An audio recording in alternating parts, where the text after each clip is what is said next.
Hello everyone, welcome to voice of story teller channel. ఈ వీడియోలో recent గా release అయిన కాజల్ నటించిన సత్యభామ మూవీ స్టోరీ ఎక్స్ప్లెనేషన్ అయితే చేయబోతున్నాను. ఇక లేట్ చేయకుండా స్టోరీలోకి వెళ్ళిపోదాం. ఇక స్టోరీలోకి వెళ్తే మన సత్యభామ పోలీస్ డిపార్ట్మెంట్ లో షీ టీమ్స్ లో ఏసీపీ స్థాయిలో పనిచేస్తూ ఉంటుంది. చూడటానికి కూల్ గా శాంతంగా కనిపించిన నేరస్తుల విషయంలో రఫ్ ఆడిచ్చేస్తుంది. తనకి అప్పచెప్పిన కేసుల్ని అంత సులభంగా వదిలిపెట్టదు. అందుకే సత్యభామకి డిపార్ట్మెంట్ లో మంచి పేరుంటుంది. అమ్మాయిలు ఎప్పుడైనా ప్రమాదంలో ఉన్నప్పుడు పోలీసులకి వెంటనే విషయం చేర్చడానికి షీ టీమ్స్ తరపున ఒక మొబైల్ అప్లికేషన్ కూడా రిలీజ్ చేస్తుంది సత్యభామ. ప్రెస్ మీట్ పెట్టి ఆ యాప్ గురించి ప్రజలందరికీ సత్యభామ అయితే చెప్తుంది. కట్ చేస్తే సత్యభామకి ఆ రోజు పెళ్లి. ఆ రోజు సాయంత్రం పెళ్లి అని తెలుసు కూడా సత్యభామ డ్యూటీకి వెళ్లడం అయితే ఆపదు. తన పెళ్లికి ఆ రోజు కొంచెం ఎర్లీగా ఇంటికి వస్తూ ఉండగా తన పై ఆఫీసర్ తనకి మళ్ళీ కాల్ చేస్తాడు. కొంతమంది కేసులో ఎంత కొట్టినా నోరిపెట్టడం లేదని, ఒక్కసారి నువ్వు వెళ్లి చార్జ్ తీసుకోమని తన సీనియర్ ఆఫీసర్ జోసెఫ్ సార్ సత్యభామని రిక్వెస్ట్ చేయగా తను మళ్ళీ కార్ యూటర్న్ తీసుకొని స్టేషన్ కి వెళ్తుంది. అక్కడ ఉన్న రౌడీలను ఓ లెవెల్లో కొడుతుంది. దాంతో వాళ్ళు నిజం కక్కుతారు. తీరా తను ఇంటికి బయలుదేరుతుండగా స్టేషన్ లో హసీనా అనే అమ్మాయి కూర్చొని ఉంటుంది. తన కేసు ఏంటి అని అడగ్గా తన భర్త తన ఇంటికి రోజుకొక అమ్మాయిని తీసుకుని వస్తున్నాడని, ఏంటి అని అడగ్గా తనని చిత్రహింసలు పెడుతున్నానని, మా తమ్ముడు అడ్డెళ్తే మా తమ్ముడిని కూడా కొట్టాడని సత్యభామకి హసీనా తన బాధ చెప్పుకుంటుంది. తన ఒళ్ళంతా గాయాలతో ఉండడం సత్యభామ గమనిస్తుంది. తన దగ్గర కంప్లైంట్ తీసుకొని నీకు నేనున్నాను అని హసీనాకి సత్యభామ హామీ ఇస్తుంది. తన తమ్ముడు చిన్నప్పటి నుంచి నేనంటే చాలా ఇష్టమని, తనని నేను జాగ్రత్తగా చూసుకుంటున్నానని, నా తమ్ముడు మెడిసిన్ చేస్తున్నాడు అని చెప్పి సత్యభామకి హసీనా తన తమ్ముడు ఇక్బాల్ ని కూడా పరిచయం చేస్తుంది. వీళ్ళని ఇంటికి పంపించి తను పెళ్లి చేసుకోవడానికి ఇంటికి వెళ్తుంది. సత్యభామ పెళ్లి చేసుకునేది అమరేందర్ అనే ఒక రైటర్ ని. ఇద్దరు లవ్ చేసుకుని పెళ్లి చేసుకోవాలనుకుంటారు. తీరా చూస్తే సత్యభామ రాకపోవడంతో పెళ్లికి వచ్చిన వాళ్ళందరూ వెళ్ళిపోయి ఉంటారు. కేవలం వీళ్ళ ఫ్యామిలీస్ మాత్రమే అక్కడ ఉంటాయి. వాళ్ళ ఫ్యామిలీ సమక్షంలోనే సత్యభామ అమరేందర్ ని పెళ్లి చేసుకుంటుంది. కట్ చేస్తే హసీనా నుంచి ఫోన్ వస్తుంది. తన భర్త యాదవ్ మీద కంప్లైంట్ ఇచ్చినందుకు తాను డ్రగ్స్ తీసుకొని తన మీదకి అటాక్ చేయడానికి వచ్చాడని హసీనా సత్యభామకి చెప్తుంది. సత్యభామ లేట్ చేయకుండా హసీనా వాళ్ళ ఇంటికి వెళ్లే లోపలికి హసీనా వాళ్ళ ఇంట్లో అంతా గందరగోళంగా ఉంటుంది. అలా చుట్టుపక్కల చూస్తూ వెళ్ళగా ఒక దగ్గర హసీనా మెడపైన కత్తి పెట్టుకొని యాదవ్ ఉంటాడు. సత్యభామ వాళ్ళిద్దరిని అలా చూడగానే చాలా కోపంతో యాదవ్ని షూట్ చేస్తుంది. యాదవ్ హసీనా మెడని కోసేసి అక్కడి నుంచి తప్పించుకొని వెళ్ళిపోతాడు. కట్ చేస్తే హసీనాకి అంత క్రియలు జరుగుతూ ఉంటాయి. హసీనా వాళ్ళ తమ్ముడు ఇక్బాల్ సత్యభామ పైన చాలా కోపంగా ఉంటాడు. ఎందుకంటే వాళ్ళ అక్కని కాపాడుతానని చెప్పి మాట ఇచ్చుంటుంది. కానీ తను కాపాడకపోయేసరికి ఇక్బాల్ కి సత్యభామ అంటే చాలా కోపంగా ఉంటుంది. ఇక్బాల్ ఇంకా వాళ్ళ నాన్న హసీలా చనిపోవడంతో బాధపడుతూ ఉండటంతో తన చేతిలో ఉన్న రిపోర్ట్ వాళ్ళకి చూపించకుండా అక్కడే పడేస్తుంది. కట్ చేస్తే ఒకరోజు జోసెఫ్ సార్ సత్యభామని పిలిపించి నిన్ను షీ టీమ్స్ నుంచి క్రైమ్ బ్రాంచ్ కి ట్రాన్స్ఫర్ చేస్తున్నానని చెప్తాడు. సత్యభామకి పెళ్ళైందనే గాని తను ఎక్కువ భర్తతో టైం స్పెండ్ చేసి ఉండదు. ఆ విషయం మీద తన భర్త అమరేందర్ కి సత్యభామ ఎలాగోలా నచ్చజెప్పుకుంటుంది. ఒకరోజు ఇక్బాల్ కనపడట్లేదు అని చెప్పి హసీనా వాళ్ళ నాన్న స్టేషన్ కు వచ్చి సత్యభామకైతే కంప్లైంట్ చేస్తాడు. మీరేం పరేషాన్ అవ్వద్దు, నేను ఇక్బాల్ ని ఎక్కడున్నా పట్టుకుని వస్తానని చెప్పి సత్యభామ హసీనా వాళ్ళ ఫాదర్ కి ధైర్యం చెప్పి ఇన్వెస్టిగేషన్ స్టార్ట్ చేస్తుంది. ఇక్బాల్ చదువుతున్న కాలేజ్ లో పార్కింగ్ ఏరియాలో సీసీ ఫుటేజ్ చెక్ చేసి ఇక్బాల్ ని అక్కడ నుంచి ఎవరో కార్ లో తీసుకువెళ్లారని సత్యభామ కనుక్కుంటుంది. ఆ కార్ రిజిస్ట్రేషన్ ఎంపీ రమాకాంత్ యొక్క అన్న కొడుకు రిషీద్ అని తెలుస్తుంది. రిషి కోసం సత్యభామ రిషి వాళ్ళ ఇంటికి వెళ్ళగా అక్కడున్న ఎంపీ సత్యభామకి ఎలాంటి విషయం చెప్పకుండా నేను డిఎస్పీతో మాట్లాడతానని చెప్పి సత్యభామని అక్కడి నుంచి పంపించేస్తాడు. దీంతో సత్యభామకి డిఎస్పీ ఇంకా ఆ ఎంపీ రమాకాంత్ మంచి ఫ్రెండ్స్ అని అర్థమవుతుంది. సత్యభామ ఇక్బాల్ బెస్ట్ ఫ్రెండ్ అయిన దివ్యాని అసలు ఇక్బాల్ నీకు ఎలా పరిచయం అయ్యాడు, ఇక్బాల్ గురించి చెప్పమని తనని అడుగుతుంది. దివ్య ఇక్బాల్ కి చిన్నప్పటి నుంచి చాలా బెస్ట్ ఫ్రెండ్. హసీనా కూడా దివ్యాని చాలా బాగా చూసుకుంటుంది. అలా దివ్య ఇక్బాల్ తో బెస్ట్ ఫ్రెండ్ అయ్యి చాలా బాండింగ్ ఏర్పడుతుంది. ఒకరోజు కాలేజ్ లో దివ్యాకి రిషి పరిచయం అవుతాడు. ఆ పరిచయం లవ్ దాకా వెళ్తుంది. ఇక్బాల్ దివ్య రిషిని లవ్ చేస్తున్నా కూడా తను ఏమీ అడ్డు చెప్పడు. వాళ్ళిద్దరి లవ్ ని యాక్సెప్ట్ చేస్తాడు. కానీ ఒక రోజు దివ్యాని ఒకతను ర్యాగింగ్ చేస్తూ ఉండగా రిషి వెళ్ళి వాళ్ళతో గొడవ పడతాడు. అప్పుడు ఇక్బాల్ మధ్యలో వెళ్లి రిషిని ఆపుతూ ఉండగా రిషి ఇక్బాల్ ని కోప్పడి తన చంప మీద కొడతాడు. కట్ చేస్తే సత్యభామకి రిషి మీద మరింత డౌట్ పెరుగుతుంది. సత్యభామ లేట్ చేయకుండా రిషి వాళ్ళ ఆఫీస్ కు వెళ్లి రిషిని ఇంటరాగేట్ చేస్తుంది.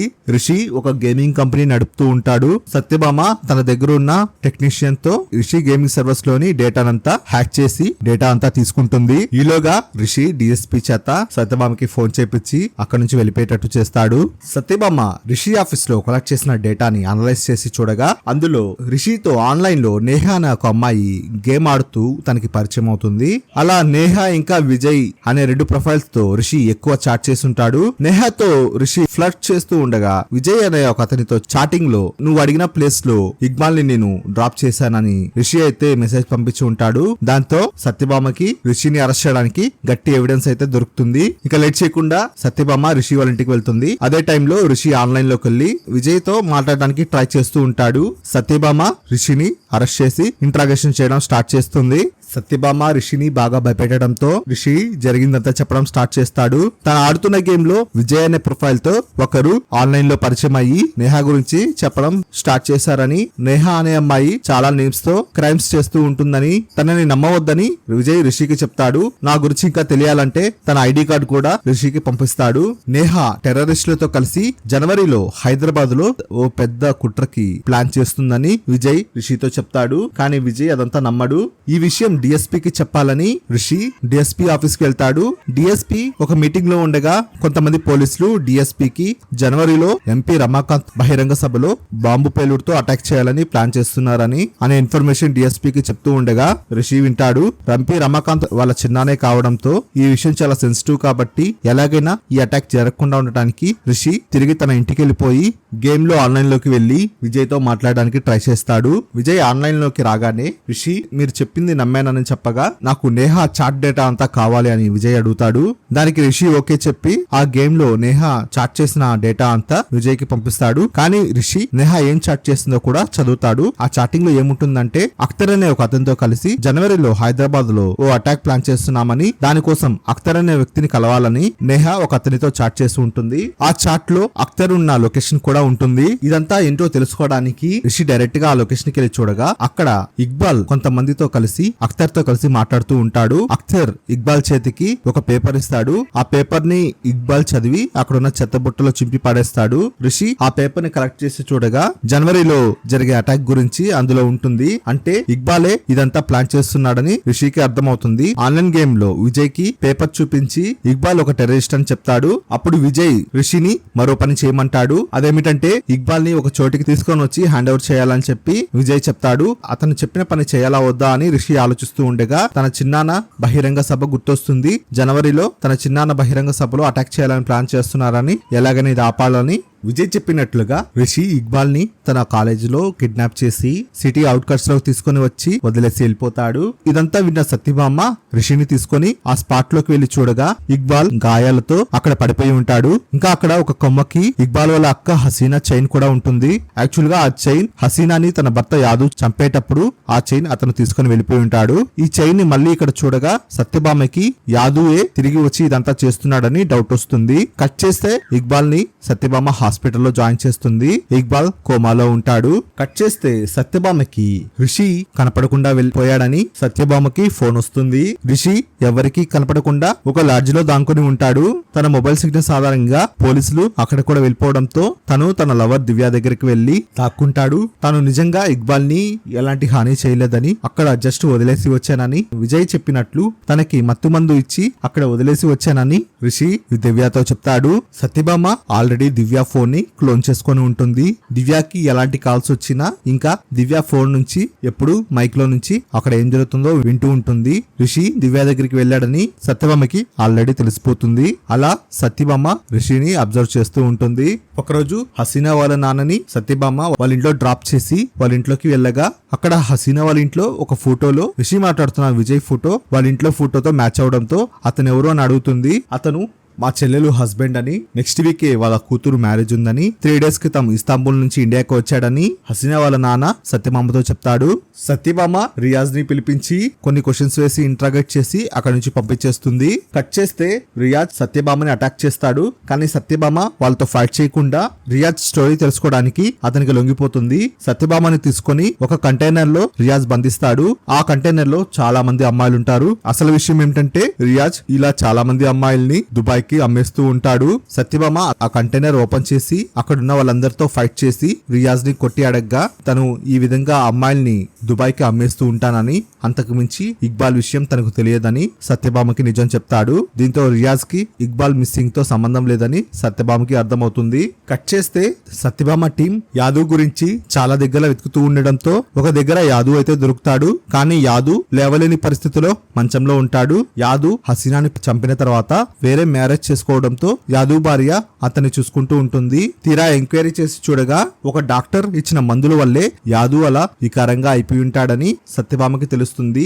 ఇక్బాల్ ఫోటో యాదు భార్యకి చూపించగా ఈ డాక్టరే మందులు ఇచ్చాడని తన భార్య చెప్తుంది. దీంతో ఇక్బాలే యాదు వాళ్ళ అక్కని చంపినందుకు పగ తీర్చుకున్నాడని సత్యభామకి అర్థమవుతుంది. హసీనాని చంపిన తర్వాత ఇక్బాల్ వాళ్ళ బావని ఎత్తుక్కుంటూ చాలా ఊరు తిరుగుతాడు. అలా వాళ్ళ బావ వాడిన డ్రగ్స్ యూస్ చేసుకొని అది ఎక్కడ అమ్ముతున్నారో తెలుసుకొని ఆ చోటికి వెళ్లి చూడగా అక్కడ ఇక్బాల్ వాళ్ళ బావ యాదు కనిపిస్తాడు. తను అక్కడ వేరే ఆవిడని పెళ్లి చేసుకుని ఉండడం ఇక్బాల్ గమనించి చాలా తెలివిగా ఇక్బాల్ యాదు మీద అటాక్ చేసి తను మూర్చపోయేలా ఇంజెక్షన్ ఇస్తాడు. అలా డాక్టర్ గా యాదు వాళ్ళ ఫ్యామిలీకి పరిచయం అయి తనకి డైలీ మందుల పేరుతో విషమించి ఆ విధంగా వికారంగా తయారయ్యి మంచానికి అంకితమయ్యేలా యాదుని ఇక్బాల్ చేస్తాడు. కట్ చేస్తే ఇక్బాల్ కోమలా నుంచి బయటికి వచ్చి డైరెక్ట్ గా దివ్య వాళ్ళ ఇంటికి వస్తాడు. అక్కడ దివ్య వాళ్ళ ఇంట్లో రిషి కూడా ఉన్నాడని ఇక్బాల్ కి తెలిసిపోతుంది. తన దగ్గర ఉన్న సిరంజ్ లో మూర్చపోవడానికి మందు ఉంటుంది. ఆ మందుని ఇక్బాల్ రిషికి బలవంతంగా ఇస్తాడు.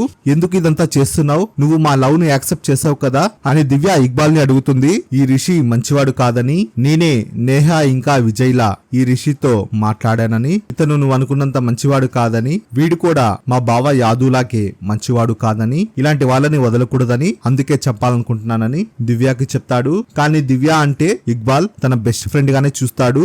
దివ్య ఫోన్ సత్యభామకి లింక్ అవడంతో ఇక్బాల్ అక్కడికి వచ్చాడని సత్యభామకి తెలిసిపోయి తను వెంటనే దివ్య వాళ్ళ ఇంటికి వచ్చి ఇక్బాల్ ని ఆపుతుంది. కానీ ఇక్బాల్ సత్యభామ మాటలు అస్సలు వినడు. ఈ రిషి కూడా మా బావ యాదు లాంటి వాడే, వీడు కూడా దివ్యాని ఏదో ఒక రోజు చంపేస్తాడు, అందుకే నేను ఇప్పుడే ఈ రిషిని చంపేస్తాను అని తనని చంపబోతాడు. అప్పుడు సత్యభామ ఇక్బాల్ కి ఒక విషయం చెప్తుంది. మీ అక్క హసీనా చనిపోయిన టైంకి తను ప్రెగ్నెంట్ అని, ఆ రోజు నువ్వు ఇంకా మీ నాన్న హసీనా గురించి బాధపడుతున్నప్పుడు ఆ విషయం మీకు చెప్పలేకపోయానని, ప్రెగ్నెంట్ అని తెలుసు కూడా మీ బావ యాదు చాలా ఘోరంగా తనను చంపేశాడని, వాడు ఒక మృగమని, కానీ నాకు ఇప్పుడు అదే మృగం నీలో చూస్తున్నానని, దయచేసి రిషిని చంపొద్దని, ఇదే సిచ్యువేషన్ లో ఇప్పుడు మీ అక్క హసీనా ఉన్నా తను నిన్ను చంపడానికి కూడా వెనకాడదని సత్యభామ చెప్పడంతో ఇక్బాల్ కూడా ఆలోచిస్తాడు. ఫైనల్ గా రిషిని చంపకుండా ఆగిపోతాడు. పోలీసులు వచ్చి ఇక్బాల్ ని అరెస్ట్ చేసి తీసుకొని వెళ్ళిపోతారు. ఇక్బాల్ వెళ్తుండగా తన చేతికి తన అక్క హసీనా చైన్ సత్యభామ ఇస్తుండగా ఆ చైన్ నీ దగ్గరే ఉంచుకోమని సత్యభామని కూడా ఇక్బాల్ తన అక్కలా ఫీల్ అవుతాడు. ఇంతటితో ఈ స్టోరీ అయిపోతుంది. మీకు నా స్టోరీ ఎక్స్ప్లెనేషన్ నచ్చినట్లయితే ప్లీజ్ ఈ వీడియోకి లైక్ చేయండి. ఇంకా మీరు ఈ వీడియో ఫస్ట్ టైం చూస్తున్నట్లయితే ప్లీజ్ ఛానల్ కి సబ్స్క్రైబ్ చేసుకోండి. Thanks for watching this video.